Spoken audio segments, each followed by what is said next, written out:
last study and start.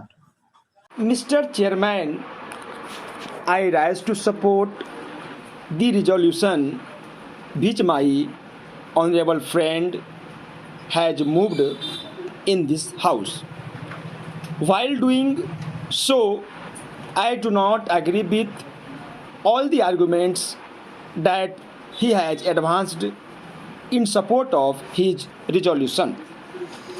He has given certain impressive figures to show how our budget is expanding year by year and how the national debt is rising, both in absolute terms and in per capita terms. It is true that our budget is expanding and our national debt is rising, but it would be difficult to argue that the expansion of the budget and the increase in our national debt are dangerous evils in themselves.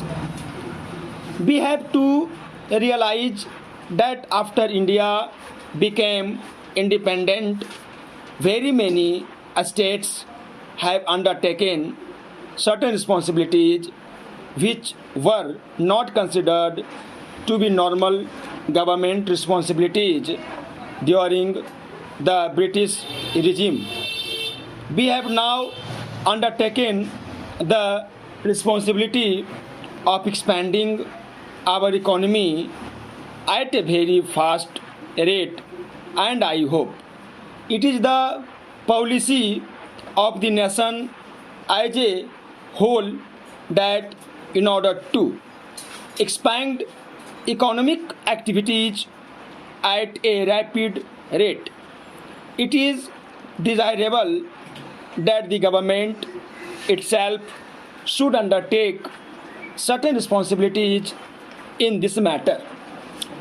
It is now, I hope, a policy which is agreed to by all the sections of our people that the public sector has to expand very fast in order that this responsibility might be discharged adequately by the government.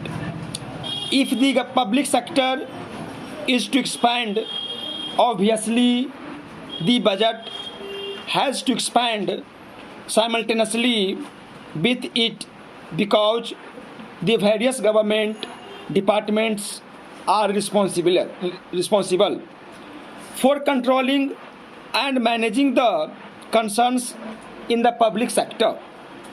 If the public sector is to expand, it is also quite natural that the national debt should rise because it is only by raising capital in the market that the government is in a position to establish and run concerns in the public sector.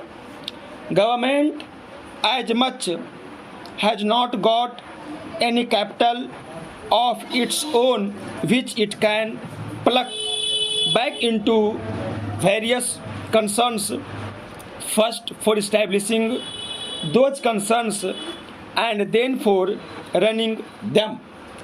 It is therefore necessary that our exchequer will have to take the responsibility of at least finding the initial capital and for some time the working capital in order to establish and work the various concerns in the public sector. It is therefore quite natural that the budget figures should expand and the national debt should rise at the same time.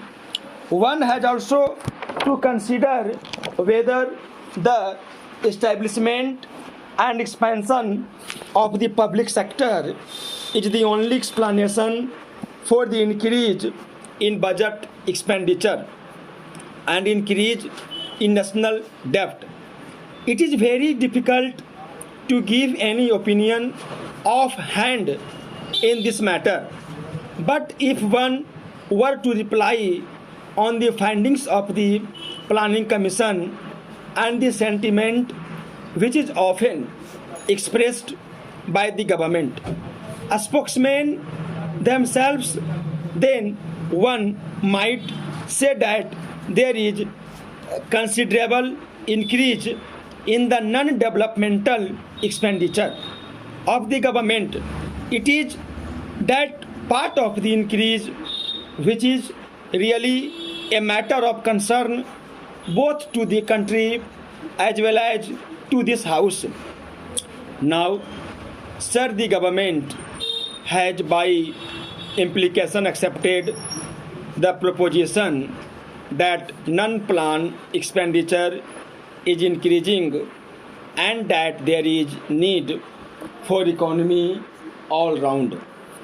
Various committees have been appointed to which my honorable friend has made reference in order to find out whether non-developmental expenditure could be reduced to a reasonable size. Unfortunately, in spite of the deliberations of these committees and the efforts that these committees have made to find out how the expenditure could be reduced, very little impressive results seem to have been achieved so far. And it is this aspect of the matter which is creating considerable concern in this country. I would not agree with the two speakers who have just spoken before me that the taxes in this country are abnormally high. We are only taxing 8% of the national income so far, and that is a very modest figure. I know that the burden of this tax is falling on the shoulders which are too big to bear it, and it is this which is creating dissatisfaction in the country. There is considerable scope for reconsidering the entire tax structure in our country to see that the taxes are so distributed that those who are able to bear the burden thereof are really taxed much more than those who can ill afford to pay these taxes. At the same time, as far as the percentage of national income is concerned, the taxation is not very high and there is a scope for further increase. Again, the question is whether this increased taxation is going to be used for the development of the country or for expenditure which does not bring an adequate return in terms of capital formation, in terms of a rapid rise in the economic development.